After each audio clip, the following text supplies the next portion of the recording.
홈스쿨링에 대해서 지금 미국에서 그 좌파 성향이 있는 사람들이 홈스쿨을 지금 공격을 굉장히 하는 이유가 여러 가지 있겠지만, 홈스쿨이 점점 아무것도 아닐 때는 공격이 대상이 될 수가 없겠죠.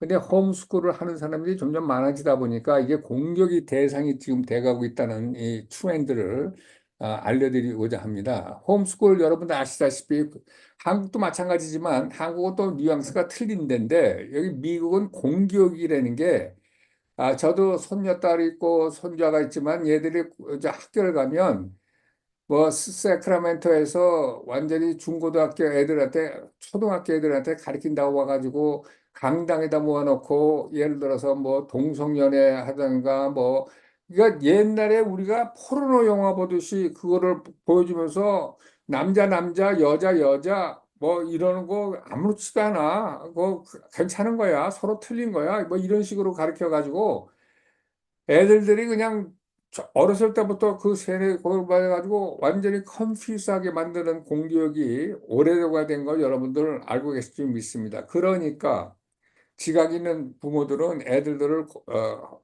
저 퍼블릭 스쿨에 보내지 않고 집에서 홈스쿨링을 하는 거예요. 그래서 미국서 홈스쿨 교재도 있고, 그다음에 홈스쿨 마친 애들들에게 이렇게 대학을 갈 수 있고 할 수 있게끔 이렇게 커리큘럼을 한국식으로 얘기하면 검정고시죠. 이런 식으로 해가지고 가는데, 하여튼 이 홈스쿨이 지각 있는 부모는 아주 어마어마하게 홈스쿨을 잘해가지고, 제가 아는 한국분 목사님 가정에 홈스쿨을 했던 여자 두 명은 그냥 메디컬 스쿨을 갈 정도로 홈스쿨을 아주 잘하는.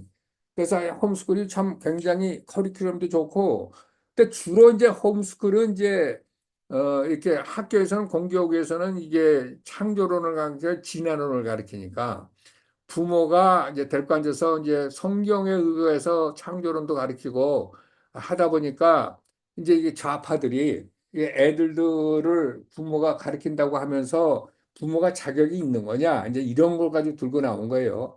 그러니까 이제 학교 선생이 하려면 정부에서 레귤레이트 하는 그 합격을 하고 인증서를 받아야 되는데, 이렇게 홈스쿨이 많이 되면 이거 홈스쿨을 하는 부모들도 자격증을 받아야 되는 거 아니냐, 이제 이따위 얘기를 하면서 들으면서, 집에서 얘기하는 사실 홈스쿨 안에서 어린애들이 어뷰스를 당할 수도 있는 거 아니냐, 뭐 하여튼 뭐 별의별 꾸러기를 다 갖다 놓아가지고 홈스쿨에 대해서 이렇게 이걸 막아야 되고 제도화하고 자격증을 줘야 되고 그래서 못하게 하려는 움직임이 너무나 많아요. 그래서 홈스쿨이 점점 나눠지면 프로브럼이다, 프로브럼. 왜냐면 그 이제 가끔 가다가 미국에서 사회에서 그 부모의 학대를 받는 애들들이 없지 않아 있지 않습니까? 근데 그런 거를 예를 들어 가지고 이게 익스포즈가 안 됐기 때문에 집안에서 무슨 일이 일어나는지 모른다. 그러니까 홈스쿨을 막아야 된다. 뭐 이래가지고 자격증을 줘야 된다. 뭐 이런 식으로 해가지고, 아니면 또 부모한테 어떤 교육을 시키는지 백그라운드 체크를 해야 된다. 뭐 이런 식으로 해가지고 홈스쿨에 대해서 엄청나게 공격이 지금 들어오고 있는데, 이 좌파 애들은 무엇이라도 걸고 넘어지면 집요하게 거리를 만들어가지고 덤벼드는 가다 보니까 이 홈스쿨까지 이제 들어온 거죠, 미국에. 근데 이게 꼭 바이든 때문에만 그런 게 아니고요. 여러분들 느끼시는지 모르지만 미국이 지금 명문 대학이 지금 뭡니까? 프로 하마스 데모를 하고 그러는 것이요. 지난번에도 몇 번씩 얘기를 했지만 이게 그냥 알지도 못하게 데모하는 것도 있고, 이게 뒤에 백그라운드에 이게 완전히 이런 거를 시스테매틱하게 이렇게 무브먼트화하는 조직들이 있어요. 이게 완전히 블랙 라이브스 매터 뭐 그다음에 뭐 그래가지고 그 뒤에 뒷돈 되는 애들이 그 이제 오픈 소사이티니 그래가지고 그 주이시 그 이름도 잊어버렸네. 누구지? 돈 많은 놈, 빌리언에가 돈 되고. 하여튼 그래도 미국의 한 사회가 완전히 그런 거에 완전히 돈을 대고 무브먼트를 일으키는 비하인드 조직이 있는데, 그런 데서 파송되는 이거 모든 가지들이 이렇게 사회를 좀먹고 이렇게 하는데, 그러니까 이제 미국인요, 점점 여러분들 느끼셨지 모르지만, 미국의 오피니언이, 특히 대학은 이미 그렇게 됐습니다. 컨서브티브한 스피커라든가, 컨서브티브한 말을 하는 교수, 이런 사람들은 다 왕따입니다. 그래서 미국의 대학은 이미 아이비 리그니 뭐니 이런 걸 해가지고 그 안에 들어가서 4년을 묵고 나면 완전히 리버럴하대요. 왜냐면 컨서버티브한 의견을 갖고 있는 교수가 almost nothing, nobody. 그리고 거기에 컨서버티브한 싱크를 갖고 있는 사람들이 이거 와가지고 강연을 하는 소수의 무리들이 해가지고 강연을 하게 되면 이 레프트 쪽에 있는 애들이 거기서 데모를 해가지고 서로 소동을 일으켜서 학교 측에서 사고가 날까 봐 그걸 취소하는.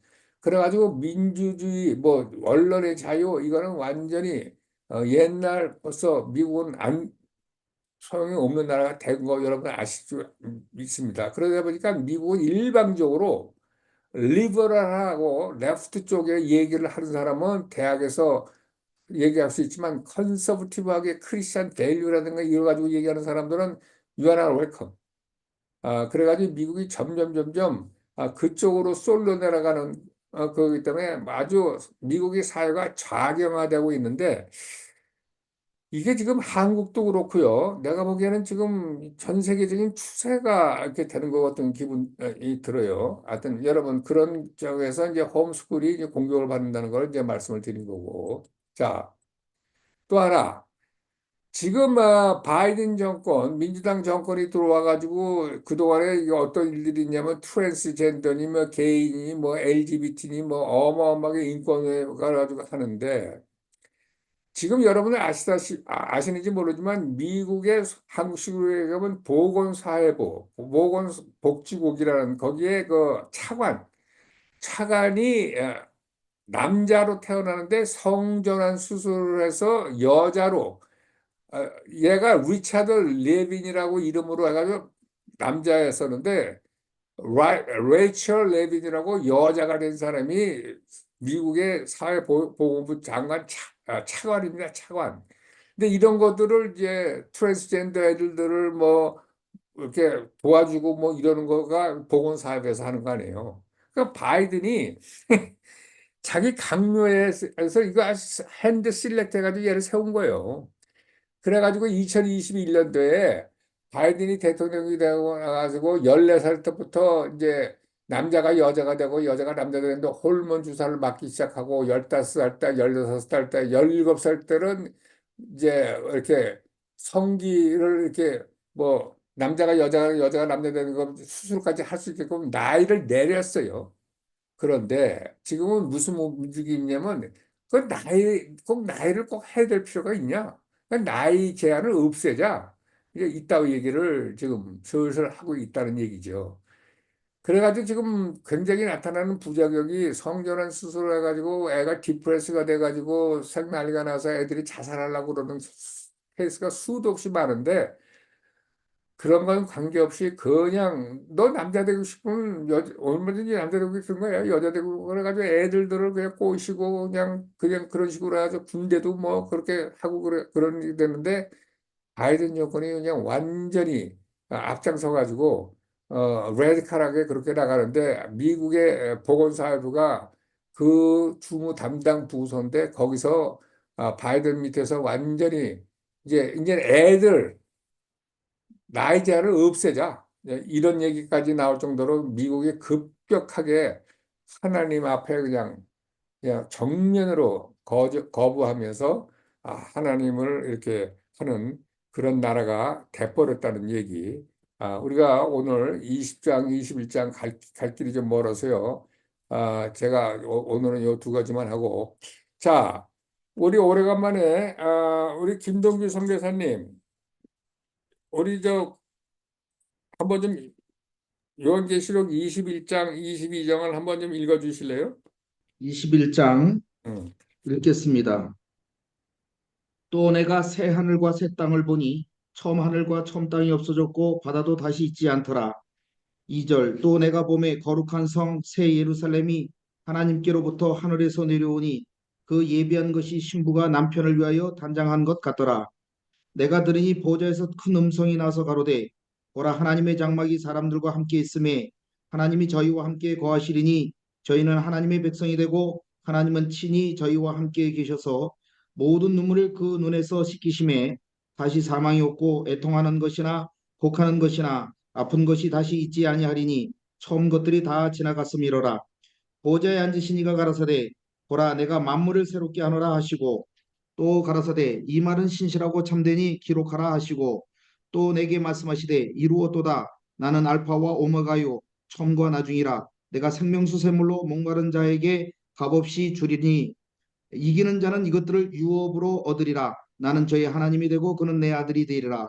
그러나 두려워하는 자들과 믿지 아니하는 자들과 흉악한 자들과 살인자들과 행음하는 자들과 술객들과 우상 숭배자들과 모든 거짓말하는 자들은 불과 유황으로 타는 못에 참여하리니 이것이 둘째 사망이라. 9절 일곱 대접을 가지고 마지막 일곱 재앙을 담은 일곱 천사 중 하나가 나와서 내게 말하여 가로되 이리 오라 내가 신부 곧 어린 양의 아내를 내게 보이리라 하고 성령으로 나를 데리고 크고 높은 산으로 올라가 하나님께로부터 하늘에서 내려오는 거룩한 성 예루살렘을 보이니 하나님의 영광이 있음에 그 성의 빛이 지극히 귀한 보석 같고 벽옥과 수정같이 맑더라.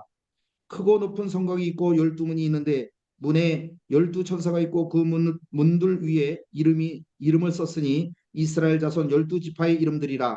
동편의 세 문, 북편의 세 문, 남편의 세 문, 서편의 세 문이니 그 성의 성곽은 12기초석이 있고 그 위에 어린 양이 12사도의 12이름이 있더라. 내게 말하는 자가 그 성과 그 문들과 성곽을 청량하라고 금갈대를 가졌더라. 그 성은 네모가 반듯하여 장강이 같은지라 그 갈대로 그 성을 청량하니 1만 2천 스타디오니오 장과 강과 고가 같더라. 그 성곽을 청량함에 144 규빗이니 사람의 청량 곧 천사의 청량이라.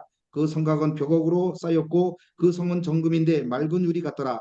그 성의 성곽의 기초석은 각색 보석으로 꾸몄는데 첫째 기초석은 벽옥이요 둘째는 남보석이요 셋째는 옥수요 넷째는 옥보석이요 다섯째는 홍만호요 여섯째는 홍보석이요 일곱째는 황옥이요 여덟째는 노곡이요 아홉째는 담황옥이요 열째는 비추옥이요 열한째는 청옥이요 열두째는 자정이라. 그 12문은 12진주니 문마다 한 진주요 성의 길은 맑은 유리 같은 정금이더라. 성 안의 성전을 내가 보지 못하였으니 이는 주 하나님 곧 전능하신 이와 및 어린 양이 그 성전이심이라. 그 성은 해와 달의 비침이 쓸데없으니 이는 하나님의 영광이 비치고 어린 양이 그 등이 되심이라. 만국이 그 빛 가운데로 다니고 땅의 왕들이 자기 영광을 가지고 그리로 들어오리라. 성문들을 날에 도무지 닫지 아니하리니 거기는 밤이 없음이라. 사람들이 만국의 영광과 존귀를 가지고 그리로 들어오겠고 무엇이든지 속된 것이나 가증한 일 또는 거짓말하는 자는 결코 그리로 들어오지 못하되 오직 어린 양의 생명책에 기록된 자들뿐이라. 22장 또 저가 수정같이 맑은 생명수의 강을 내게 보이니 하나님과 및 어린 양의 보좌로부터 길 가운데로 흐르더라. 강좌 위에 생명나무가 있어 12가지 실과를 맺히되 달마다 그 실과를 맺히고 그 나무 잎사귀들은 만국을 소생하기 위하여 있더라. 다시 저주가 없으며 하나님과 그 어린 양의 보호자가 그 가운데 있으리니 그의 종들이 그를 섬기며 그의 얼굴을 볼 터이요 그 이름도 저희 이마에 있으리라. 다시 밤이 없겠고 등불과 햇빛이 쓸데없으니 이는 주 하나님이 저희에게 비추심이라. 저희가 세세토록 왕노릇 하리로다. 또 그가 내게 말하기를 이 말은 신실하고 참된지라. 주 곧 선지자들의 영의 하나님이 그의 종들에게 결코 속히 될 일을 보이시려고 그의 천사들을 보내셨도다. 보라 내가 속히 오리니 이 책의 예언의 말씀을 지키는 자가 복이 있으리라 하더라.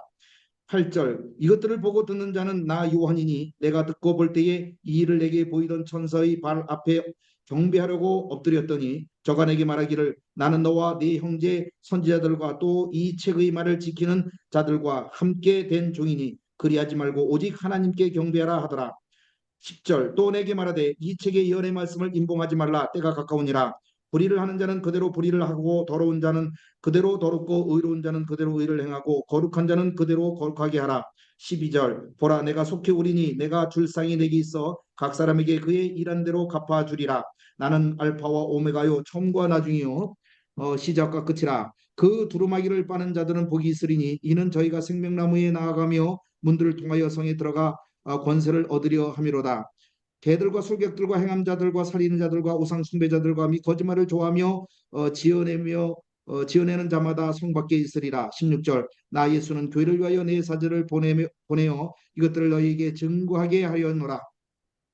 나는 다윗의 뿌리요 자손이니 곧 광명한 새벽별이라 하시더라. 17절 성령과 신부가 말씀하시기를 오라 하시는도다. 듣는 자도 오라 할 것이요 목마른 자도 올 것이요 또 원하는 자는 값없이 생명수를 받으라 하시더라. 18절 내가 이 책의 예언의 말씀을 듣는 각인에게 증거하노니 만일 누구든지 이것들을 의에 더하면 하나님이 이 책에 기록된 재앙들을 그에게 더하실 터이요. 19절 만일 누구든지 이 책의 예언의 말씀에서 제하여 버리면 하나님이 이 책에 기록된 생명나무와 및 거룩한 성의 참여함을 제하여 버리시리라. 20절 이것들을 증거하실 자가 가라사대 내가 진실로 속히 오리라 하시거늘 아멘 주 예수여 오시옵소서. 21절 주 예수의 은혜가 모든 자들에게 있을지어다. 아멘. 네, 감사합니다. 아주 뭐 박력 있게 빨리빨리 잘 읽어주셨는데, 자, 우리가 20장, 21장은 지금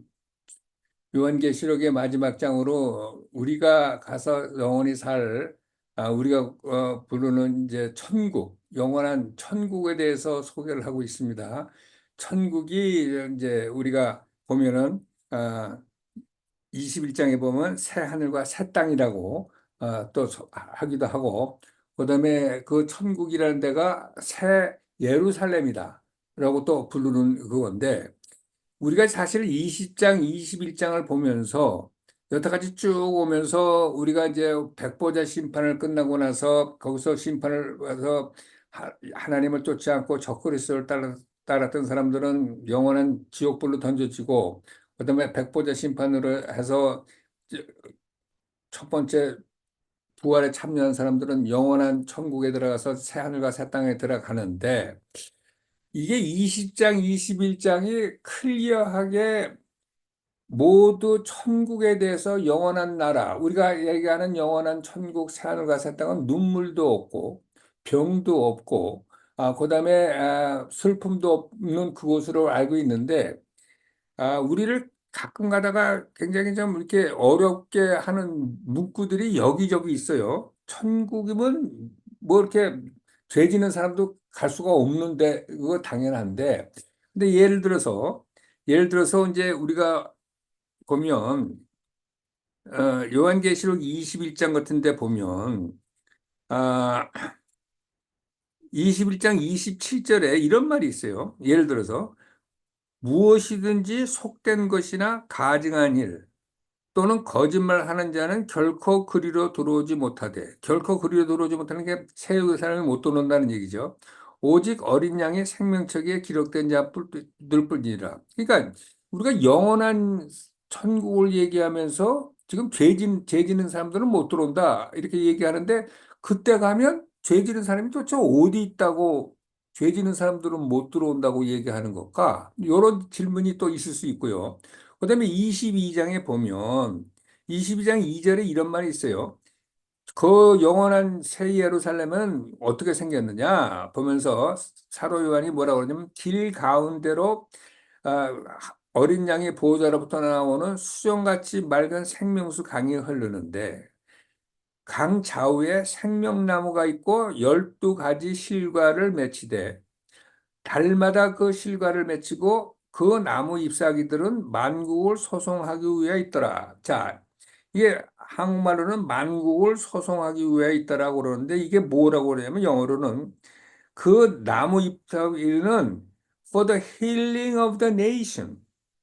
그러니까 만국, 열방이 힐링을 하기 위해서 그 강 좌우에 때마다 열리는 그 나무의 이파리는 열국의 힐링을 위해서. 자, 그러면 천국에는 병도 없고 눈물도 없는 데인데 벼랑간에 이 힐링은 왜 얘기가 나오는 거야, 이거 도대체? 이제 이런 것들이 가끔가다 우리를 헷갈리게 만들어요. 이게 천국이야? 이거는 뭐 얘기하는 거지? 이게 의문이 없으면 그만 이게 공부 안 하는 사람은 질문도 없다시피 그냥 쓱 지나가면서 뭐 생각도 안 하고 읽으면 질문도 안 생기죠, 물론. 그런데 우리가 당연히 이런 거를 질문을 하게 되게 돼 있고, 그다음에 그 22장 15절 같은 때도 개들과 슬객들과 행음자들과 살인자들과 우상숭배자들과 거짓말을 좋아하여 지어내는 자마다 성 밖에 있으리라. 아니, 이미 여기가 어딘데? 지금 이렇게 죄 짓는 놈들은 성 밖에 있다고 이렇게 얘기를 하면 이 사람들은 어디서 나온 사람들이야? 우리 천국 얘기하는 거야. 뭐 얘기하는 거야? 이게 삭갈리게 돼 있어요. 그러니까 이게 20장, 21장, 22장이 한편으로는 보면 이제 21장 같은 데 보면은 12천사가 기초석이 있고 네모가 반듯해서 여기가 천국이구나 황금길이 깔려구나 이거 잘 나가다가 죄 짓는 놈 못 들어온다. 뭐 이렇게 얘기하고 그다음에 만국을 소송하기 위해서 그 이파리가 있다 그러면 가만 있어. 누가 아프다는 거야 그때? 천국은 병도 없다는데 죽음도 없다는데 누가 아픈 거야 이거? 이래가지고 우리를 헷갈리게 만드는데 이게 왜 그러느냐? 21장, 22장이요. 이게 소위 말해서 우리가 그동안에 공부했던 예수님이 천년왕국과 영원한 천국인 죽음의 없는 눈물이 없는 영원한 천국 쪽이 새 예루살렘이 짬뽕이 돼가지고 어떤 거는 천년왕국을 얘기하고 어떤 거는 천국을 얘기하다 보니까 이게 섞여가지고 이걸 가려내지 않으면 이게 이해가 안 돼서 이게 21장, 22장이 클리어하게 이해가 안 되는 이유가 거기 또 있습니다. 자, 그러면 우리가 이제 결국은 새 예루살렘 이제 천년왕국과 새 예루살렘의 관계 속에서 천년왕국은 뭐고 새 예루살렘은 뭐냐 이게 확실하면 이런 질문 같은 거는 아무것도 안 나오는 거죠. 자, 그런데 한 가지 우리가 그동안에 읽었지만 여기 보세요. 갖다가 21장에 보면 계시록 21장에 보면 내가 새 하늘과 새 땅을 보니 처음 하늘과 처음 땅이 없어지고 바다도 다시 있지 않더라. 바다가 없다는 거예요. 사도 요한이 봤는데 우리가 가서 살 새 예루살렘, 천국, 새 하늘과 새 땅엔 바다가 없다는 거예요. 바다. 자, 근데 우리가 지금 사는 이 지구는 어떤 바다죠? 바다가 70%예요. 70%. 자, 그래가지고 바다가 없다는 얘기인데 우리는 여태까지 할 때 이제 예를 들어서 시편이라든가 뭐 여러 가지 쭉 물 얘기를 많이 합니다. 바다 얘기를 많이 합니다. 그러니까 이거는 천년왕국 아니 천년왕국이 아니라 새 예루살렘 얘기가 아니라 천년왕국 때 있는 바다에 천년왕국에는 바다가 있어요. 왜냐하면 새 하늘과 새 땅이 아직 아니기 때문에. 그래가지고 예를 들어서 이제 시편 72편 8절 같은 데 보면 그러니까 새 하늘과 새 땅과 천년왕국의 구분점 중에 여러 가지가 있는 가운데 바다가 있다, 바다가 없다는 것도 새 하늘이다, 아니면 천년왕국이다가 구분이 될 수 있다는 얘기를 하는 거예요, 지금. 자, 예를 들어서 시편 72편 8절 같은 데 보면 이게 쭉 이제 이사야 이런 식으로 얘기하는데 저가 바다에서부터 바다까지와 강에서부터 땅끝까지 다스리니. 그러니까 예수님이 천년왕국에서 오면 이 지구를 왕중의 왕으로 가는데 그 예수님은 어디서부터 그러니까 바다에서 바다까지 그러니까 천년왕국 때 바다가 있는 거예요. 그다음에 이사야 11장 9절은 뭐예요? 나의 거룩한 산 모든 것에서 해담도 없고 상함도 없을 것이니 이는 물이 바다를 덮음 같이 여호와를 아는 지식이 세상에 천년왕국 때는 물이 바다를 덮음과 같이 여호와를 아는 지식이 세상에 충만할 거라는 얘기예요. 자, 그다음에 또 천년왕국에 예수님이 오시자마자 무슨 일을 하냐? 각처에 떨어져 있는 이스라엘 백성들을 모은다는 얘기가 있잖아요. 그게 이사야 11장 11절 얘기인데 그날에 주께서 다시 손을 펴사 그 남은 백성을 아수르와 애굽과 바드로스와 구스와 엘람과 시날과 하맛과 바다섬들에서 돌아오게 하실 것이라. 예수님이 오셔서 천년왕국을 시작을 하실 때 이스라엘 사람들이 적그리스도에 의해서 또 도망가기 위해서 각 세계 각국에 떨어져 있는 사람들을 바다에서 불러오고 섬에서 불러온다는 얘기예요. 예수님이.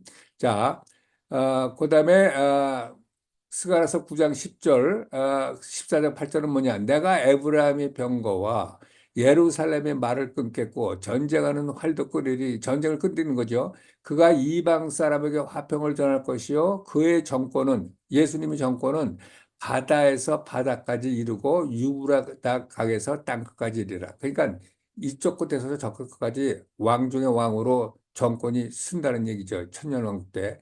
그날에 스가랴서 14장 8절 그날에 생수가 예루살렘에서 솟아나서 절반은 동해로 절반은 서해로 흐를 것이라 여름에도 겨울에도 그러게. 그러니까 스가랴서 14장은 예수님이 온 열방이 예루살렘을 치러 들어왔을 때 예수님이 드디어 나타나서 이스라엘을 구원하고 온 열방을 쳐주실 그때 그분이 하시는 얘기가 예루살렘에서 생수가 솟아나서 절반은 동해로 돌고 절반은 서해로 간다 하면서 바다 얘기, 물 얘기, 강 얘기가 많이 나오는데 이거는 천년왕국 때 이런다는 얘기예요. 천년왕국 때. 그러니까 천년왕국 때는 바다가 있어요. 물이 있습니다. 그런데 사도 요한이 본 새 하늘과 새 땅, 소위 말해서 새 예루살렘은 바다가 없다는 얘기를 확실히 하고 있습니다. 바다도 다시 있지 않더라 이렇게 얘기하는 거예요. 그러니까 왜 바다가 없을까? 이렇게 얘기를 했을 때 그 얘기는 사실은 하나님만 대답할 수 있는 건데 maybe 천년왕국이 지난 후에 영원한 천국은 이렇게 아버지 밑에서 아버지 얼굴을 보고 한 가족으로 서로 죽음이 없고 그런 게 해가지고 정치적으로 경제적으로 이렇게 날씨까지도 해가지고 사람들을 이렇게 바다로 인해서 멀리 서로 떨어져 있고 하는 그런 것이 없, 없게 하기 위해서 바다가 없는 것이 아닐까 이제 이렇게 상상을 해보는 거죠. 그래서 이제 이게 왜 바다가 없느냐? 새하늘과 새 땅에는 사람들을 지금은 바다 태평양 넘어서 한국도 있고 미국도 있고 그래서 서로 모르는데 세퍼레이트 하지 않게 하기 위해서 바다가 없지 않을까 이제 하는 얘기예요. 자, 그러면서 바다도 있지 않다 그러는데 우리가 이제 새 하늘과 새 땅을 얘기할 때 이제 두 가지 우리가 이제 특히 베드로전서에 보면 불에 타서 새 하늘과 우리가 있는 하늘과 땅은 불에 타서 없어진다는 말이 있어가지고 많은 사람들이 천년왕국이 지나서 새 하늘과 새 땅은 천년왕국까지 있다가 불에 타서 없어지고 정말 그야말로 새 하늘과 새 땅이 들어오는 거냐? 아니면 천년왕국 때까지 있었던 바다니 뭐니 이런 게 있다가 어, 하나님께서 내려오시는 새 예루살렘이 될 때는 바다도 없어지지만 그것이 새롭게 된다는 얘기는 옛날 것은 없고 새 것이 되었도다 하는 그 의미로 쓰여진 거 아니냐 하는 두 가지 큰 갈래가 있습니다. 그러니까 하나님 얘기 뭐냐면 옛날 것은 지워버리고 새롭게 시작하는 게 새하늘과 새 땅이다. 아니다. 옛날 것을 레노베이션해서 쓰는 것이 새하늘과 새 땅이다. 왜 그 사람들은 그렇게 얘기하느냐?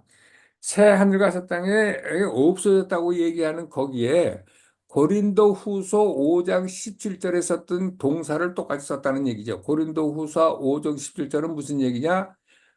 성령이 내려와 가지고 보라 옛 것은 지나가고 새 것이 되었다 하는 얘기를 해서 새 것이 되었다는 얘기가 고린도 후서 5장 17절 얘기거든요.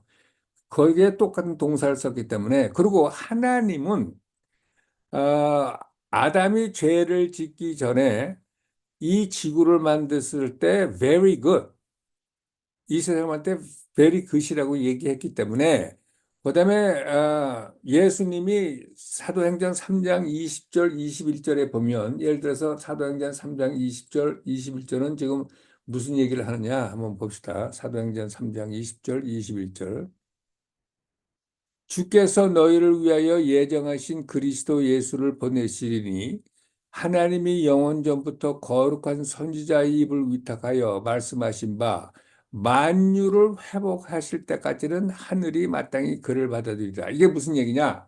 예수님이 오시면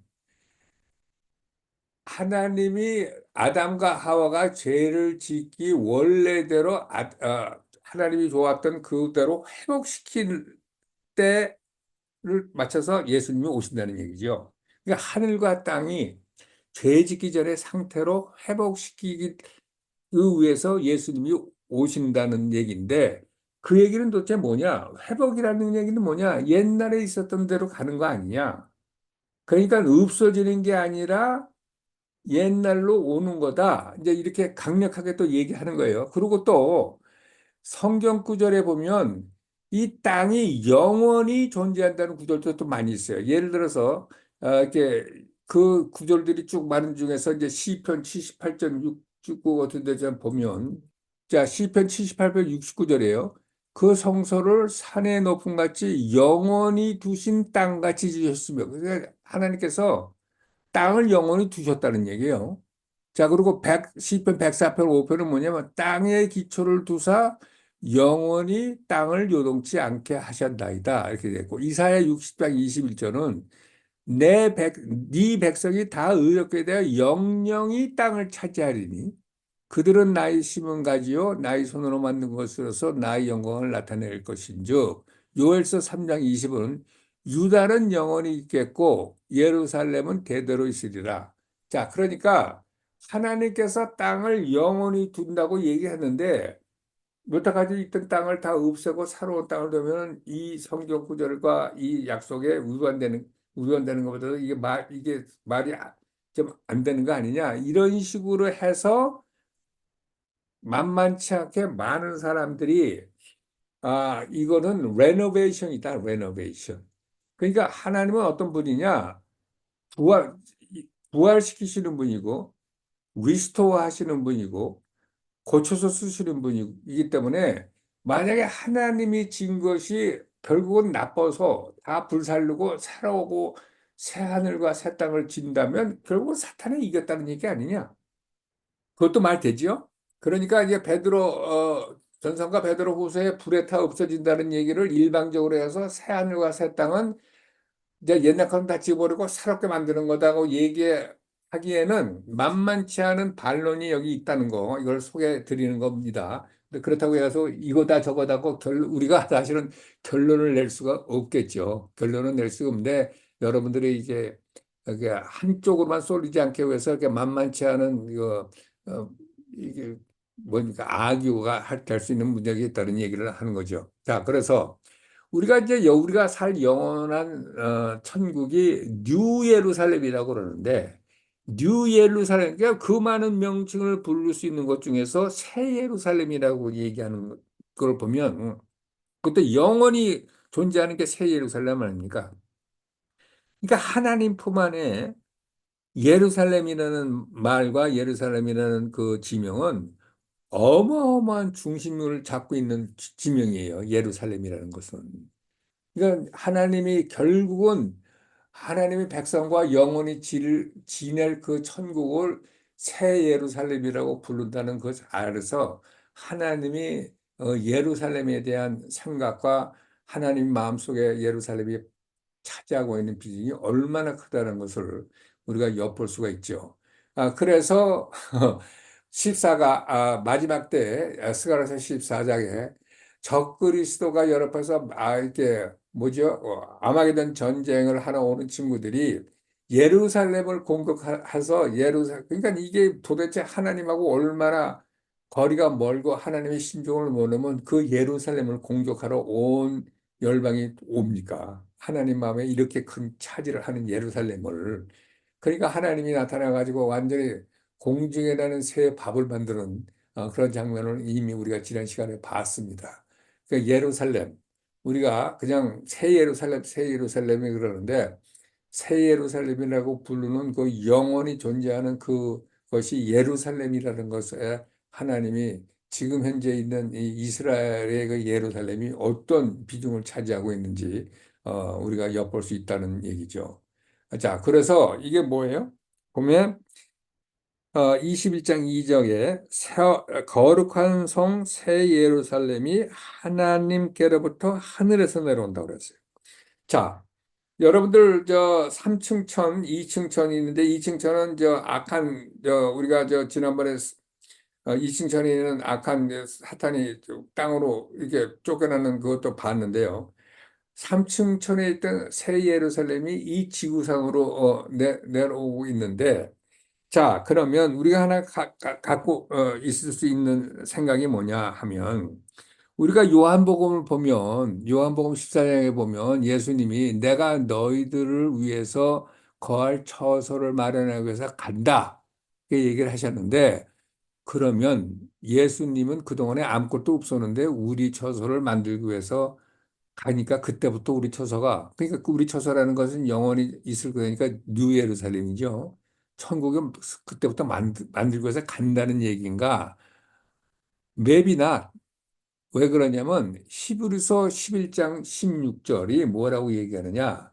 히브리서 11장 16절, 성경에 히브리서 11장 16절, 저희가 이제는 더 나은 본향을 사모하니 하늘에 있는 것이라. 그러니까 결국은 뭐냐면 우리의 본향, 우리가 갈 집을 사모하는 하늘에 있는 사모인데 새 예루살렘이겠죠. 새 예루살렘 얘기하는 거죠. 그러므로 하나님이 저희 하나님이라 일컬음을 받으심을 부끄러워 아니하시고 저희를 위하여 한 성을 예비하셨느니라 이렇게 얘기했습니다. 그러니까 하나님께서 이미 새 예루살렘을 예비하고 우리를 기다리고 있다는 얘기를 정확하게 히브리서 11장 16절을 얘기했기 때문에 요한복음 14장에서 예수님께서 내가 너희를 거할 처소를 준비하러 간다고 해가지고 그때부터 시작된 게 아니라 하나님은 예전부터 있었다 이런 얘기지. 만들어 놓고 기다리고 있었다는 얘기죠. 예. 그러니까 이게 천년왕 때도 있었고 언제부터 만들어졌는지는 모르지만 내가 보기에는 아마 하나님이기 때문에 이 영원 속에서 살고 시와 공간을 초월해서 보이기 때문에 이 아담과 하와를 만드신 이 땅을 창조하실 때 이미 모든 것을 아시는 하나님께서 새 예루살렘을 만들어 놓고 기다리고 계신다고 봐도 과언이 아니죠. 당연히 그렇게 할 수 있겠죠.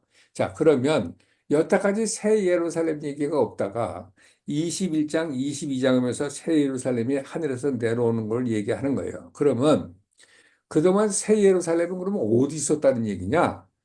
자, 새 예루살렘 그것이 이제 우리한테 굉장히 큰 궁금거리인데 결국은 새 예루살렘은 우리가 영원히 살 천국이기 때문에 21장, 22장은 우리가 영원히 살 천국, 새 예루살렘에 대해서 얘기하는 거예요. 그러니까 새 예루살렘에는 누가 사는 거냐?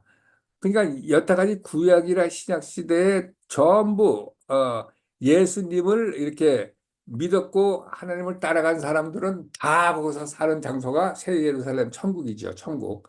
그래가지고 지금 이게 왜 새 예루살렘 얘기가 나오냐면 예수님이 이 땅에 재림하시기 전까지는 새 예루살렘이라는 얘기를 할 계제가 아니었기 때문에 얘기가 안 나오다가 지금 예수님이 이제 이 시대에 음녀 바벨론을 막 하고 대접 심판을 하고 예수님이 재림을 하고 왕 중의 왕으로 천년 왕국을 어, 다스리고 있는 동안에 새 예루살렘은 그때 언제 오는 거냐? 예수님이 이 땅으로 와서 우리 성도들을 이렇게 믿는 성도들을 예수님을 믿고 죽은 사람이 먼저 일어나고 그다음에 우리 살아서 믿는 자가 공중에서 예수님을 만날 때 이미 우리가 영원히 살 새 예루살렘은 이 땅으로 예루살렘 예수님과 함께 같이 그때 오는 겁니다. 오는 거예요. 오는 거. 근데 그 예루살렘이 성경은 어떻게 얘기를 하느냐? 하나님이 신부로 얘기하고 있어요. 그새 예루살렘이. 그러니까 그 새 예루살렘에는 일곱 가지 이 세상에 있는 그 네거티브한 것이 없는데 사람과 사람을 갈라놓는 바다가 없고 죽음이 없고 슬픔이 없고 울음이 없고 고통이 없고 저주가 없고 밤이 없고 그 일곱 가지가 없는 데가 이제 우리가 살 여러 가지 아니 새 예루살렘인데 새 예루살렘은 예수님이 이 땅에 재림하실 때 새 예루살렘이 같이 오는데 그러면 재림하신 예수님 때문에 우리가 부활을 하고 우리가 영광의 모습을 입고 영원히 예수님이 여기 땅에서 다스릴 때 우리도 부활의 몸을 갖고 예수님과 함께 왕노릇을 하는데 누구를 상대로 왕노릇 하느냐? 천년왕국 때 그때 적그리스도도 따라가지 않고 예수도 믿지 않은 사람들이 남아있다 이거죠.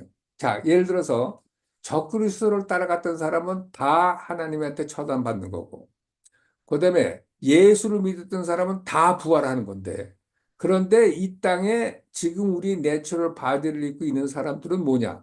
적그리스도도 안 따라가고 예수도 안 믿는 사람. 얼마나 많겠느냐? 그건 아무도 몰라요. 그런데 무지하게 많이 있을 거라고 얘기를 해서 우리가 그럼 하는 일이 뭐냐? 예수님과 함께 이 땅으로 왔었을 때 우리가 거할 장소는 새 예루살렘인데 우리가 하는 일은 뭐냐? 내추럴 바디를 입고 있는 사람들에게 예수를 전달하고 그들을 가리키면서 그들에게 왕 노릇을 하고 가리키는 노릇을 하는 것이 우리가 할 일이라는 거죠. 자, 요한복음을 보면 예수님께서 부활하시고 나서 디베라 바닷가에 제자들을 찾으러 나갔습니다. 제자들은 내추럴 바디를 입었죠. 근데 예수님은 부활하신 몸으로 글로리어스 바디를 입고 그 제자들하고 예수님이 제자들이 잡은 생선을 갖고 석쇠에다 구워서 같이 먹으면서 대화를 한 장면을 여러분 기억하실 거예요. 똑같아요. 우리는 예수님과 같이 부활한 몸을 입었는데 우리가 가리키는 사람들은 내추럴 바디를 입은 사람들이란 얘기죠. 그 사람들도 이제 예수를 믿고 그러면 이제 새 예루살렘에 들어갈 사람들인데 새 예루살렘 들어가기 위해서 근데 지난번 시간에 얘기했지만 천년 왕국이 끝나서 사탄이 릴리스가 됐을 때 모래같이 많은 사람들이 사탄을 쫓아가지고 거룩한 성을 에워싸는데 하늘에서 불이 나서 전부 불살라버리는 그 장면을 공부했잖아요. 그러니까 수많은 내추럴 바디를 입은 사람들이 천년왕국에 끝날 때쯤에 어마어마하게 많다는 것을 우리가 엿볼 수가 있어요. 그러니까 천년왕국 동안에는 레저렉트 바디를 입은 사람과 내추럴 바디, 죽는 몸을 입은 사람들이 같이 사는 거기에 우리는 내추럴 바디를 입고서 죽는 바디를 우리는 레저렉트 바디를 가지고 내추럴 바디를 입은 사람들한테 예수를 전달하는데 지난 시간에 얘기했지만 수많은 사람들이 그렇게 에덴 동산 같이 천년왕국의 예수님의 왕 중의 왕으로 그렇게 죄도 안 짓고 그랬던 그 사람들이 곡과 마곡의 그 천년왕국이 시작되기 전에 있었던 그것처럼 사탄과 하나가 되어서 또 거룩한 성을 에워싸는 수많은 모래가 있다는 걸 보면 천년왕국 때는 사람들도 죄가 없어서 발이 죽지도 않기 때문에 어마어마한 내추럴 바디를 입은 사람들이 있다는 것을 간접적으로 우리에게 얘기를 하고 있습니다. 자, 그래서 21장 3절 4절은 그래서 내가 보면 거룩한 성 예루살렘이 하나님께로부터 하늘에서 내려오니 그 예비한 것이 신부가 남편을 위하여 단장한 것 같더라. 자, 우리가 이제 조금 있어 공부하다 보면 이제 컨퓨즈를 하니까 일단은 나중에 얘기하는데 3절에 보면 내가 들으니 보좌에서 큰 음성이 나서 가로되 보라 하나님의 장막이 사람들과 함께 있음에 하나님이 저희와 함께 거하시리니 저희는 하나님의 백성이 되고 하나님은 친히 저희와 함께 계셔서 4절 모든 눈물을 그 눈에서 씻기심에 다시 사망이 없고 애통하는 것이나 곡하는 것이나 아픈 것이 다시 있지 아니하리니 처음 것들이 다 지나갔습니다. 자, 그러니까 계시록 21장 3절은 하늘에서 하나님이 여태까지 거주하고 있던 거룩한 성 새 예루살렘이 이 지구상으로 착지를 해서 완전히 내려가지고 이 땅에 있는 사람들과 함께 하나님의 장막이 사람들과 함께 있음에 하는 얘기인데 이 사람들과 함께 있음에 이거는 완전히 새 예루살렘이 하나님의 역사 중에서 가장 하나님이 원했던 것이 뭐냐? 맨 처음에 아담과 하와를 지내서 니들이 땅에 충만하라 그래가지고 죄만 짓지 않으면 하나님은 큰 가족으로 같이 인간들과 살고자 하는 것이 그분의 꿈이었는데 아담과 하와가 죄를 짓는 바람에 하나님이 죄인과 같이 있을 수가 없어가지고 생명나무를 먹기 전에 낙원에서 쫓아낸 겁니다. 그러면서 하나님께서 죄인들에게 내가 너랑 함께 할 수 없는데 내가 너랑 할 수 있는 유일한 방법은 네가 동물을 죽여가지고 피를 흘리면 내가 네 죄를 눈을 감아줄 수 있기 때문에 내가 너랑 같이 있을 수 있다는 것을 알려줘가지고 이스라엘 백성들은 예수님이 오시기 전에 이렇게 맨날 성전에 가가지고 동물의 피로 제사를 지내가지고 죄를 용서받아서 하나님께 할 수 있어서 하나님이 이스라엘이 광야 생활할 때 텐트에 거하실 수 있었고 결국은 그거 가지고 안 돼서 예수님 자신이 피를 뿌려가지고 단번에 모든 것을 해결함으로 그러면 하나님께서 우리랑 같이 우리 안에 거주할 수 있는 문을 열어놨는데 결국은 이게 무슨 얘기냐면 성경은 처음부터 끝까지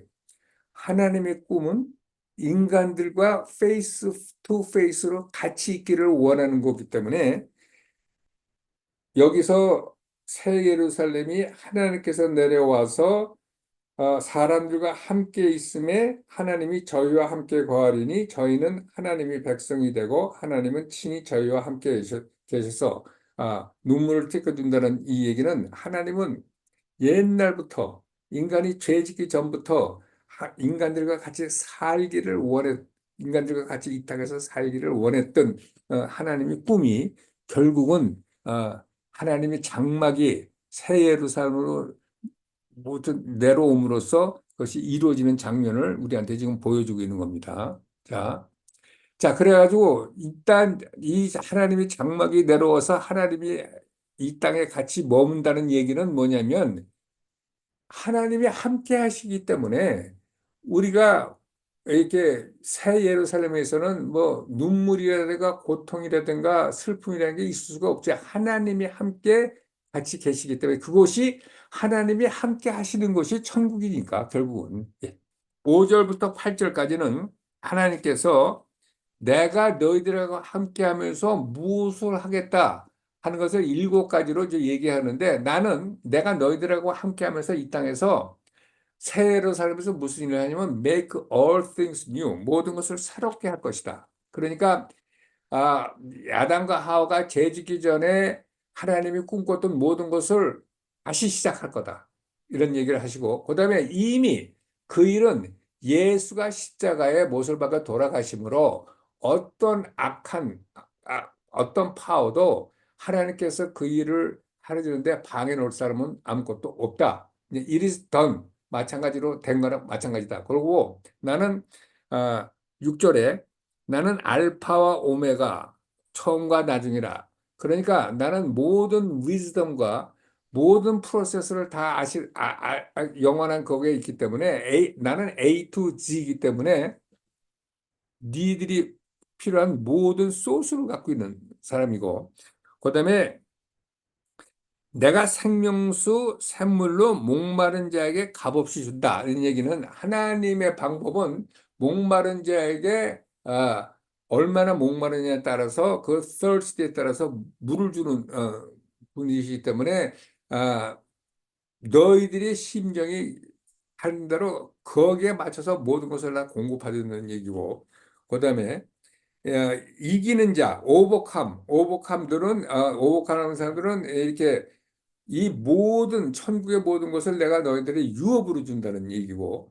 그다음에 I'll be his God 이게 뭐예요? 나는 저희 하나님이 되고 그는 내 아들이 된다는 것은 영원히 우리는 하나님의 아들, 하나님의 칠드런의 신분으로 지낸다는 거예요. 우리는 이렇게 예수님의 신부지만 하나님한테는 영원히 하나님은 우리의 아버지가 되고 우리는 그분의 아들이 되는 신이라는 얘기죠. 예. 자, 그런데 자, 21장 9절부터 이 11절까지는 예루살렘을 새 예루살렘을 하나님께서 어떻게 하는 거냐를 이렇게 보는데 10절에 보면 성령으로 나를 데리고 크고 높은 산으로 올라가 하나님께로부터 하늘에서 내려오는 거룩한 성 예루살렘을 보여주고 있어요. 누가 보여줘요? 일곱 재앙을 담은 일곱 천사 중에서 심판되는 천사가 이 사도 요한을 데리고 가서 높은 산을 올라가서 그 장면을 보여주는데 새 예루살렘, 그러니까 우리가 살 영원한 천국의 새 예루살렘의 모양이 어떤 모양인지 11절부터 쭉 얘기를 하고 있습니다. 거기는 하나님의 영광이 있음에 그 성의 빛이 지극히 귀한 보석 같고 벽옥과 수정같이 맞더라.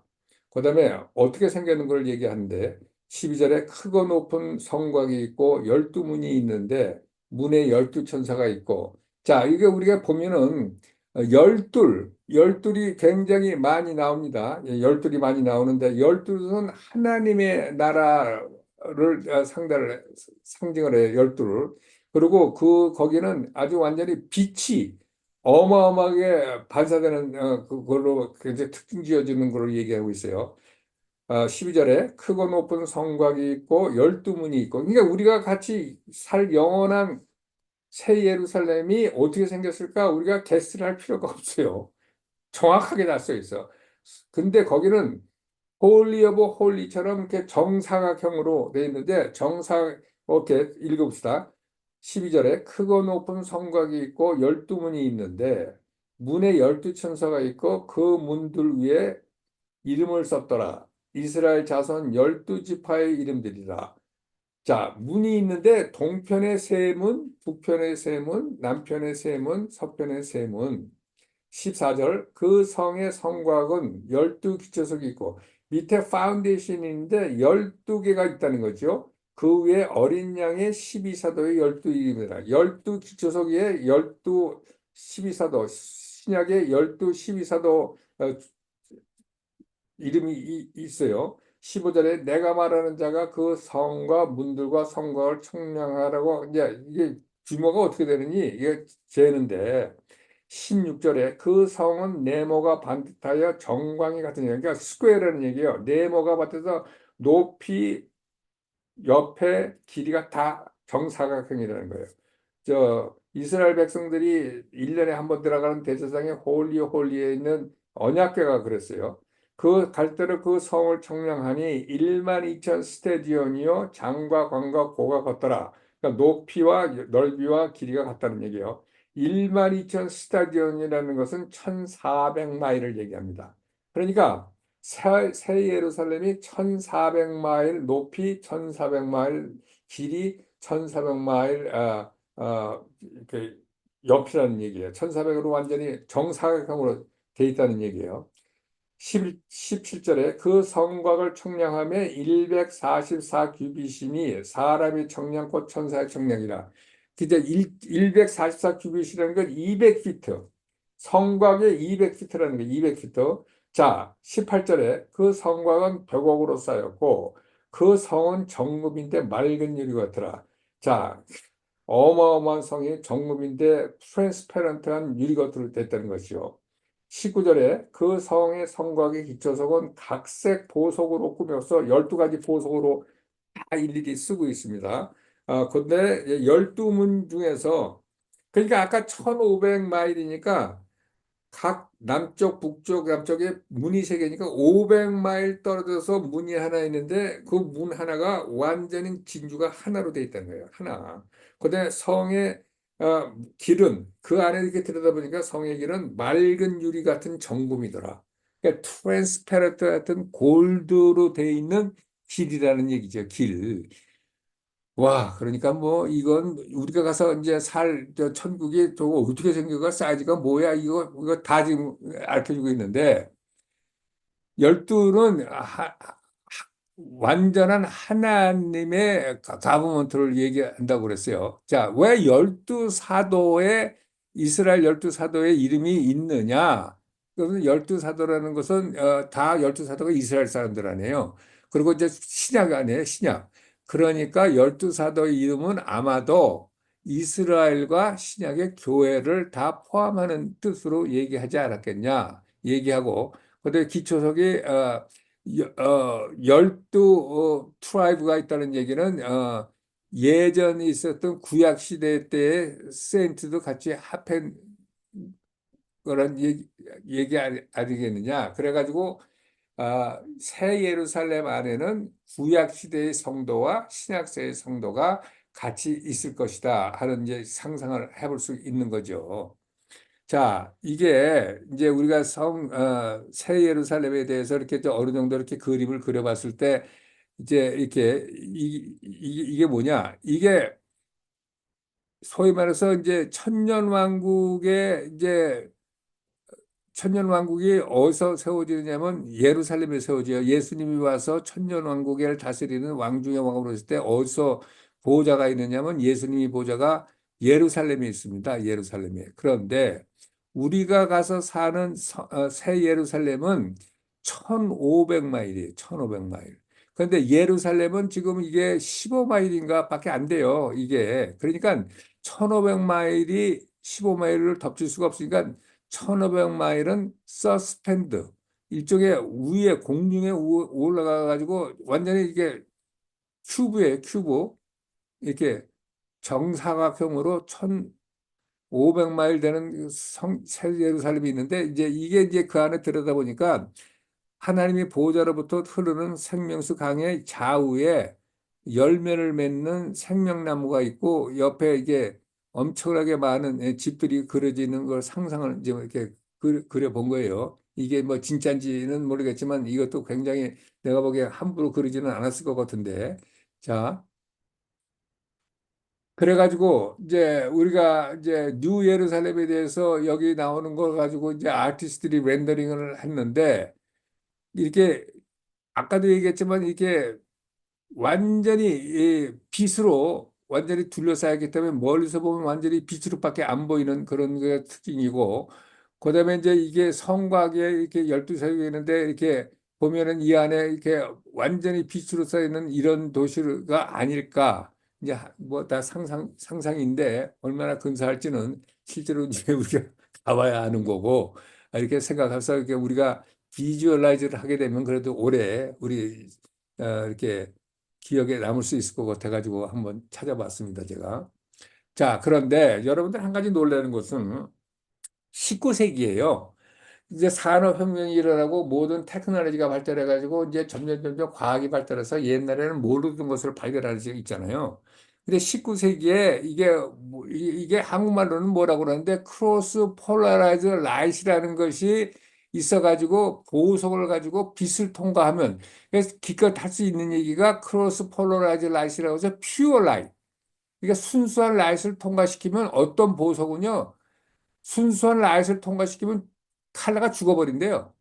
근데 어떤 보석은 순수한 라이트라면 찬란하게 빛을 내는 보석이 있다는데 이게 이 계시록을 쓴 지가 2000년 전이잖아요. 그때는 이런 크로스 폴라라이즈 라이트니 이런 것이 과학이 발달돼서 없었을 때인데 자, 이 안에 12보석을 갖고 있는데 그 안에 우리가 사람들이 가장 좋아하는 게 다이아몬드 아니에요? 다이아몬드, 루비, 뭐 이런 식으로 어, 하는 우리 사람들이 좋아하는 거는 빠져 있어요.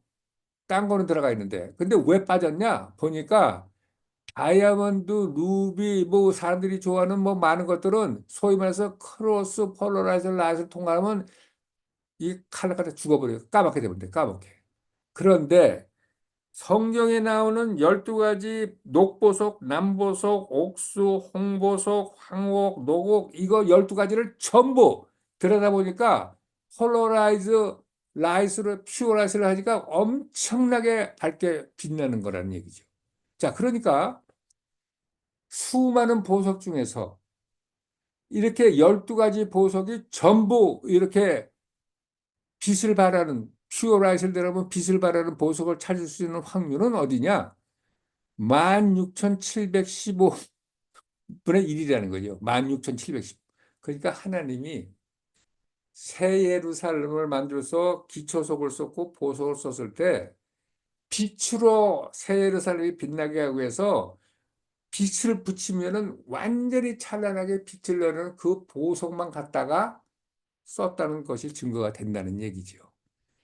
자, 그러니까 우리가 이런 거 한번 보면서 우리는 사실 이런 거는 그 옛날에는 그런가 보다 하고 했지만 이 19세기 와가지고 처음으로 이런 걸 발견하면서 다시 한번 감탄하는 거죠. 하나님의 그 무궁무진한 지식에 대해서 감탄을 하는 거지.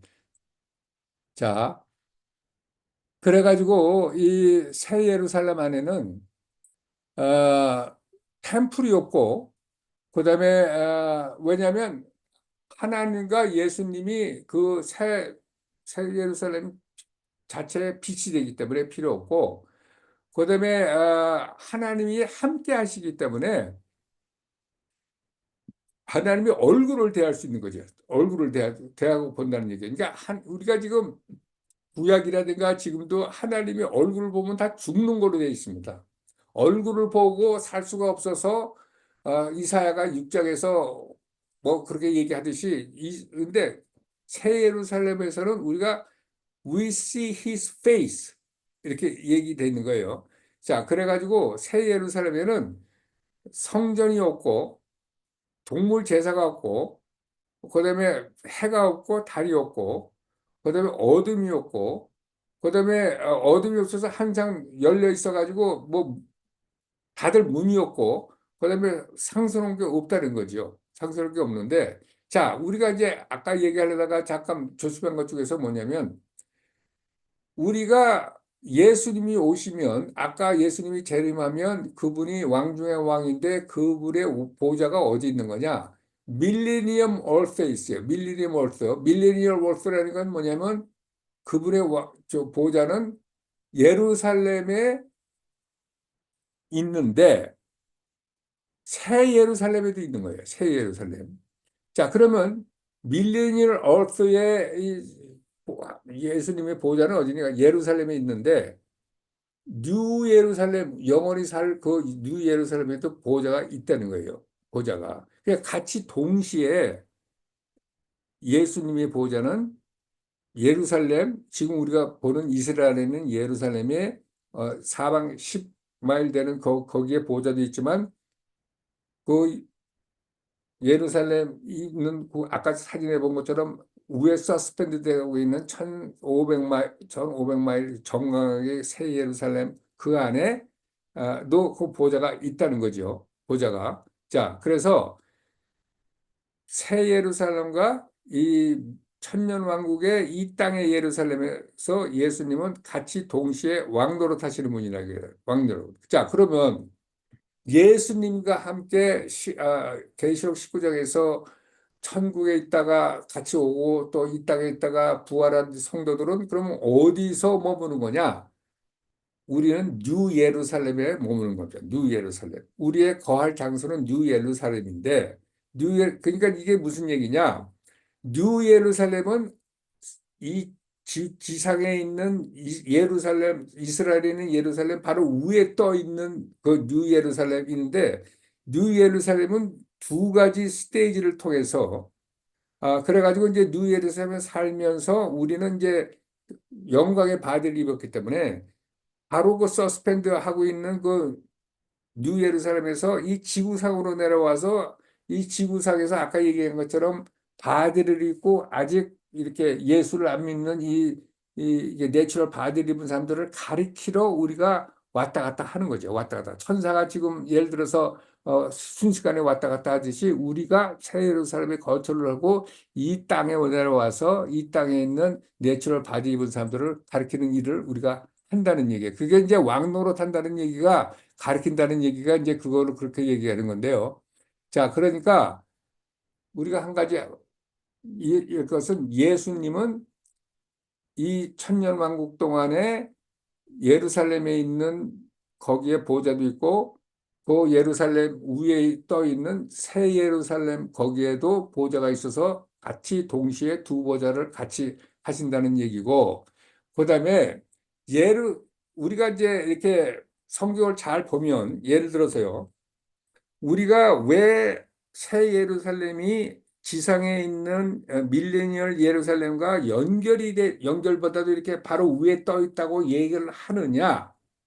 그 이유가 어떤 증거를 가지고 그렇게 얘기를 하냐고 물어본다면 그 증거가 네 가지가 여기 나와요. 그러니까 밀레니엄 예루살렘은 10 스퀘어 마일밖에 안 되기 때문에 그러니까 지상에 있는 예루살렘이에요. 천년왕국 안에. 뉴 예루살렘은 1500마일이기 때문에 그 같이 있을 수 없고 자, 두 번째 계시록 21장 24절 26절을 보면요. 이게 해결이 안 되는 장면이 하나 있는데 계시록 21장 24절 26절은 뭐냐면 만국이 그 빛 가운데로 다니고 땅의 왕들이 자기 영광을 가지고 그리로 들어오라. 땅의 왕들이 누구냐? 내추럴 바디를 입은 땅에서 있는 실력자들이 자기 영광을 가지고 어디로 들어오라? 새 예루살렘으로 들어온다는 거예요. 새 예루살렘. 그리고 25절에 새 예루살렘의 성문들은 낮에 도무지 닫지 아니하리니 거기는 밤이 없습니다. 밤이 없는 거예요. 그래서 26절에 사람들이 만국의 영광과 존귀를 가지고 그리로 들어오고 어디로 들어와? 새 예루살렘으로. 자, 그러니까 새 예루살렘이 이 지상에 있는 예루살렘과 엄청나게 멀리 떨어져 있으면 만국의 왕들이 새 예루살렘을 들어올 수가 없지요. 들어올 수가 없어.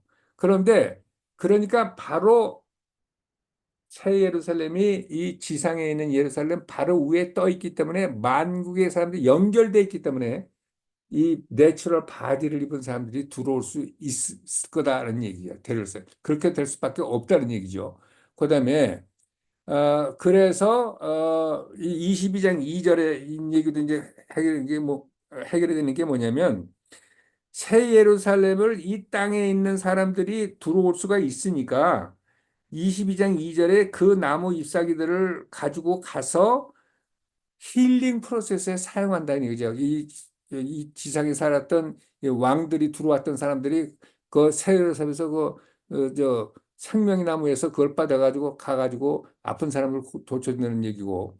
그다음에 21장 12절에 보면 천사가 그 문을 지켜요. 문을 지켜. 왜냐하면 이렇게 천년 왕국 때 모든 사람이 다 구원받지 않고 내추럴 바디 입은 사람 중에서 아직 예수를 안 믿는 사람들이 이제 시너. 그래서 맨 마지막에 곡과 마곡 그걸로 했을 때는 모래와 같이 많은 사람들이 거룩한 성을 에워싸워서 침공할 정도니까 그 사람들은 못 들어오는 거죠. 못 들어오고. 그러니까 아니 새 예루살렘을 얘기하는데 무슨 시너가 어디 있어? 이게 그렇게 해서 얘기되는 거죠. 그러니까 이게 성경으로 봤을 때 성경이 새 예루살렘이 지상에 있는 예루살렘 위에 서스펜드 되어 있다 하는 그 문구는 없어요. 그 어디에도 문구는 없습니다. 그러나 이 땅의 왕들이 새 예루살렘을 들락날락하는 장면을 보고 그렇다면 새 예루살렘이 땅의 왕들이 내추럴 바디를 입은 사람들이 연결이 된다 그러면 이게 북쪽과 남쪽으로는 이게 연결이 될 수밖에 없구나 하는 것을 상상해 볼 수 있다는 얘기죠. 자, 그래서 뉴 예루살렘이 두 번을 통해서 나오는데 첫 번에는 천년왕국 때는 공중에 떠 있던 것이 천년왕국이 끝났을 때는 그 공중에 잠깐 떠 있던 새 예루살렘이 이 땅으로 내려온다는 얘기예요. 이 땅으로. 그래서 아까 얘기한 것처럼 계시록 21장에 성 21장의 3절에 큰 음성이 나서 가로되 하나님의 장막이 사람들과 함께 있음에 하면서 이런 일들이 이제 벌어지는 거죠. 이게 맨 처음에 들으면 이게 좀 허황된 얘기고 고적으로도 이걸 굉장히 있게 연구를 하면서 다이제스트를 하는 시간을 좀 갖고 이거 연구를 하는 시간을 가지면서 이렇게 될 수밖에 없겠다 하는 쪽으로 공부를 안 하면 이거 처음 듣면은 이거 허황된 얘기로 들리고 그렇게밖에 해석을 할 수가 없을까 하는 거 되는데 이거는 이제 이런 식으로 이렇게 해석이 되는 겁니다. 자, 이제 결국은 이제 시간이 이렇게 됐는데 마지막 정인데 22장에 이제 22장 1절에 이런 얘기가 있어요. 예루살렘을 얘기하면서 저가 수정같이 맑은 생명수의 강을 내게 보이니 하나님과 및 어린 양의 보호자로부터 나서, 그러니까 새 예루살렘에서 길 한가운데로 뜨르는 생명수의 강은 하나님과 어린 양의 보호자로부터 나온다고 그래가지고 예수님은 영원히 새 예루살렘에서도 왕 노릇을 하는구나. 보호자에 앉아 계시는구나. 우리가 그것을 여쭤볼 엿볼 수가 있죠. 자, 그다음에 아, 에덴 동산에 있었던 생명나무가 이제 이 새 예루살렘에 있는 거예요. 이 새 예루살렘에 있는 거예요. 근데 만약에 아담과 하와가 아, 창세기에서 죄를 짓고 이 생명나무를 먹었던들 죽을 수가 없죠. 생명나무를 먹었으니까. 그렇게 되면 영원히 구원받을 길은 망치는 겁니다. 그러니까 화영검을 둘러서 생명나무에 손을 못 대게 하는 건데 이제 이 트리 오브 라이프는 이 완전히 새 예루살렘에 들어온 거예요. 이제 데스가 없는 그런 게 들어온 건데 자 아까도 얘기했지만 새 예루살렘에는 새 하늘과 새 땅에서는 저주가 없고 눈물과 아픔과 죽을 수가 없다는 얘기고 그다음에 they will shall see face 하나님을 얼굴을 마주한다는 얘기는 아, 하나님과 같이 동행해서 그 못 보던 얼굴 보니까 하나님으로부터 직접 이렇게 영향을 받고 하나님의 하나님의 영광의 모든 것이 하나님 앞에 사는 그 세인트한테 그대로 전달되는 얘기도 돼 있고 그 하나님의 이름이 그들이 이마에 서 있다는 얘기는 이제 그들이 하나님과 대면하면서 완전히 하나님이 이렇게 속한다는 얘기를 할 수 있는 거죠. 자, 그다음에 그 새 예루살렘은 하나님과 예수님이 그 새 예루살렘이 빛이 되기 때문에 밤이 없고 그다음에 이렇게 해도 필요 없다는 얘기죠. 자, 그리고 거기 사람들은 이제 forever reigning 하는 얘기고 그러니까 이제 우리가 이 새 예루살렘에 들어가서 이런 모든 복을 받을 수 있는 유일한 방법은 예수님이 우리 대신 십자가를 지고 돌아가심으로써 우리가 또 레저렉션을 할 수 있고 영원한 영광에 동참할 수 있는 거죠. 그래가지고 새 예루살렘에는 이제 죽음은 없고 완전히 빛, 아름다운 홀리니스, 하나님 앞에서만 있는 조이. 그러니까 지금 우리 다윗이 시편 16절 11절에 뭐냐면 In your presence there's a fullness of joy라고 그랬어요. 그러니까 하나님이 임재하는 곳에 조이가 있는데 조이도 그냥 조이가 아니라 조이를 fullness of joy. 그러니까 조이가 충만하다는 거죠. 그러니까 하나님과 함께 함으로써 그 조이가 충만하니 그 하나님과 얼굴과 얼굴을 대면하면 이거 천국의 삶이 어떻겠어요? 그걸 상상을 하면 아는데. 근데 이 바이블 중에서 이렇게 가장 이렇게 잘못 전달되고 니글렉트 됐고 그다음에 잘못 해석되는 이 계시록이 이렇게 많은 어마어마한 블레싱을 약속하고 그다음에 이렇게 디바이널 레벨레이션을 준다는 것이 참 아이러니죠. 예. 오케이. 근데 이 계시록을 읽으면 이 계시록이 새로운 사실을 알려준다는 것보다도 계시록은 무엇보다도 예수님을 언어하고 예수님이 누군가를 밝히는 책이기 때문에 계시록처럼 예수님을 하는 일과 예수님이 어떤 분이라는 것을 밝히는 책이 없습니다. 자, 그래서 22장 8절 구조는 이제 너무너무 놀래가지고 천사 앞에서 이렇게 무릎을 꿇으니까 천사가 무릎 꿇지 말고 나도 너랑 같이 fellow 거라고 얘기를 하는데 자, 여기 이제 재밌는 게 있어요. 불의를 하는 자는 그대로 불의를 하고 11절에 22장 11절에 더러운 자는 그대로 더럽고 의로운 자는 그대로 의를 행하고 거룩한 자는 그대로 거룩되게 하라. 이 계시록에 이렇게 아름다운 이면서 이런 예언과 이런 약속을 믿지 못하고 리젝트하면 그 어떤 것으로도 이런 사람을 구할 수가 없다는 얘기죠. 자, 그러니까 이 계시록을 공부함으로써 이 모든 복을 받는 사람이 있는가 하면 이 계시록을 보면서도 믿어지지 않기 때문에 그것을 아무렇지도 않게 생각하는 사람은 더 이상 구원할 방법이 없어서 그대로 더러운 자는 그대로 더럽고 의로운 자는 그대로 의를 행하고 거룩한 자는 그대로 거룩하게 되려 더 이상 방법이 없다는 뜻으로 좀 얘기를 하고 있습니다. 12절부터는 이제 보라 내가 속교리니 내가 줄상이 내게 있어 각 사람에게 그 이런 대로 갚아주려고 그다음에 나는 알파와 오마가요 처음과 나중이요 시작과 끝이라 그 얘기하면서 쭉 자기가 누구라는 걸 다시 한번 얘기하며 또 16절에 나는 다윗의 뿌리요 자손이니 곧 광명한 새벽별이라 하더라 하면서 17절에 성령과 신부가 말씀하기를 오라 하시는도다. 듣는 자도 오라 할 것이요 목마른 자도 올 것이요 또 원하는 자는 값없이 생명수를 받으라 하시더라.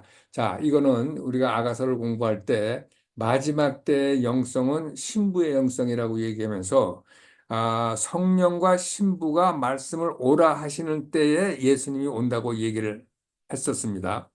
그래가지고 우리가 그동안에 예수님 안에서 아이덴티티가 예수님이 종, 예수님이 가족, 예수님이 군사 뭐 있지만 맨 마지막 아이덴티티는 남편인 예수를 기다리는 신부의 영성이 맨 마지막 영성이라서 성령과 신부가 자기의 아이덴티티가 신부인 것을 알고 나의 남편을 죽기까지 사랑하는 남편을 오기를 학수고대하는 그 외침에 예수님이 온다는 얘기죠. 예수님이 온다는. 그러니까 마지막 때 영성은 신부의 영성이기 때문에 그래서 아가서가 지금 굉장히 많이 읽혀지고 그동안에 안 읽혀지는 이유는 뭐냐면 마지막 때가 가까워서 그렇다는 얘기를 그냥 아가서 공부할 때 우리가 많이 얘기했습니다.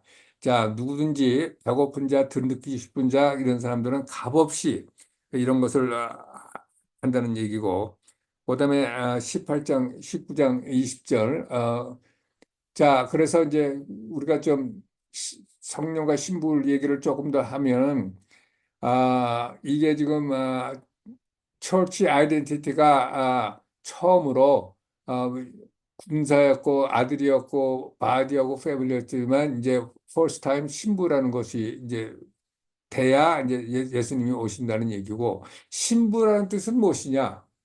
예수님이 나를 얼마나 사랑하는지 이모션에 대해서 공부하는 거고, 우리는 그동안에 하나님은 저지다, 하나님은 파워다, 그런 것에 대해서는 노 프라블럼입니다.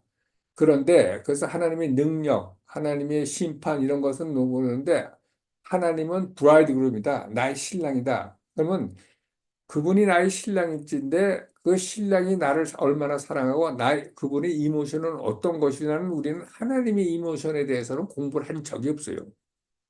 굉장히 생소합니다. 근데 하나님이 나를 얼마나 체리시하느냐, 나 아끼고 있느냐, 이런 거를 알므로써 우리가 그분의 이모션을 알고 그분을 사랑할 수 있고 결국은 이제 하나님이 첫 번째 되는 계명이 너희는 목숨을 다해서 나를 죽도록 사랑하라고 그랬는데 우리는 그동안에 하나님을 위해서 이 일을 하고 그분의 능력을 받고자 원해주고 있지 그분을 죽도록 사랑하기를 원하는 적은 없었던 게 뭐냐면 왜 그러느냐? 그분이 나를 얼마나 우리가 무슨 십자가에서 그분이 나를 사랑해서 뭐 십자가를 지셨다고 얘기는 하지만 그걸로 끝. 그분이 나를 얼마나 체리시하고 심부로 얼마나 이모션으로 사랑하는지 그런 것에 대해서는 공부를 해본 적이 없기 때문에 우리는 이 처제되는 계명보다는 마태복음 28장에 너희는 아버지와 아들과 아들의 이름으로 각 족속으로 제자를 삼으라는 지상 명령 그거는 힘을 썼어도 첫째되는 계명은 우리 좀 멀리 했습니다.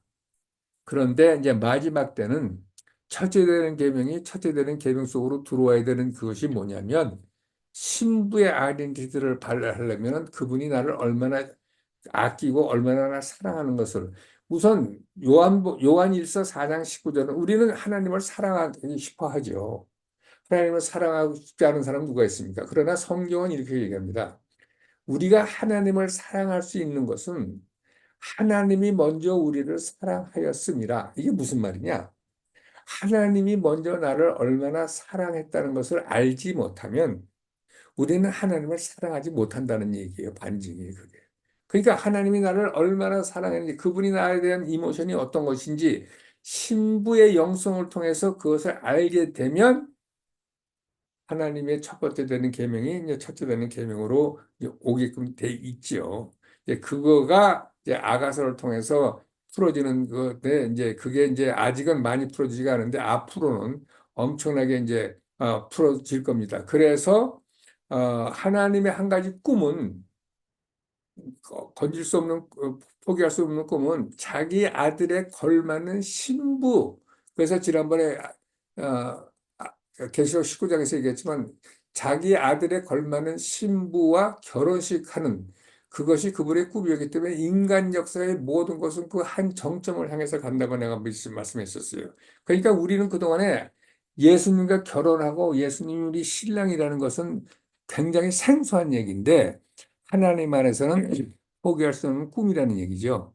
예. 그래서 사실 새 예루살렘도 브라이드라고 얘기해요. 브라이드. 브라이드라는 건 뭐냐면 새 예루살렘이 시리인데, 새 예루살렘이 브라이드라는 얘기는 뭐냐면 아낌없이 남편이 와인을 사용하지 아낌없이 하나도 디테일을 빠지지 않고 그 금은 보화로 정금같이 깔고 그 열두 보석으로 하면서 하나도 아끼지 않고 엄청나게 엑스트라바겐트하게 하나님이 테이크하는 그 모습을 보여주면서 새 예루살렘이 브라이드라고 얘기하는 거예요. 브라이드. 그래서 지금 뭐라고 그래요?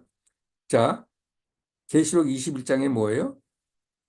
21장 9절에 일곱 천사 중 하나가 나와서 내게 말하여 가라되 이리 오라. 내가 신부 곧 어린 양의 아내를 내게 보이라 하면서 보인 게 뭐예요? 새 예루살렘.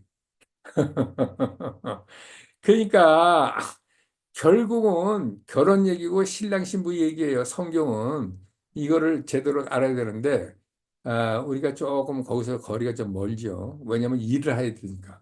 아버지와 아들과 아들 이름으로 성령과 세례를 주라고 얘기하는 그것이 지상명령이기 때문에 그렇게 돼 있는데, 아, 참 안타깝죠. 성경에 가장 중요한 것을 미스하고 딴 데서 좀 도는 감이 없지 않아 있습니다. 그래가지고 이제 맨 마지막에 성경은 어떻게 끝나느냐. 19절에 20절에 누구든지 이 책의 예언의 말씀에서 제하여 버리면 빼거나 하나님이 이 책에 기록된 생명나무와 거룩한 성에 참여함을 제하버리. 얼마나 준엄한 하나님의 명령입니까? 얼마나 하나님께서 이것을 중시히 여기면 니네들이 이것을 가지고 넣다 뺐다 해? 그러면 너희들은 새 예루살렘에 참여할 수 없다고 할 정도로 그렇게 얘기를 하는데, 예수님이 곧 온다. 그러니까 하면서 아, 결국은 22장 21절에 얘기를 하면서 결국은 이제 뭐예요? 이제 계시록은 하나님의 말씀을 통해서 하나님이 역사했던 그 모든 것의 총집합을 어떻게 끝이 나고 하나님이 무엇을 준비한 것을 쫙 보여주는 게 계시록 20장, 21장의 21장, 22장 새 예루살렘의 이 얘기입니다. 이게 결국은 그게 제가 우리 오늘 광고를 하면서 뭡니까? 또 홈이라는 노래를 한번 보내드렸는데, 그야말로 우리를 기다리는 홈, 그 홈을 하나님께서는 이렇게 미리 준비하시고 우리를 기다리고 계신다는 이 사실 속에서 참 얼마나 우리가 감사한지 모르겠어요. 예.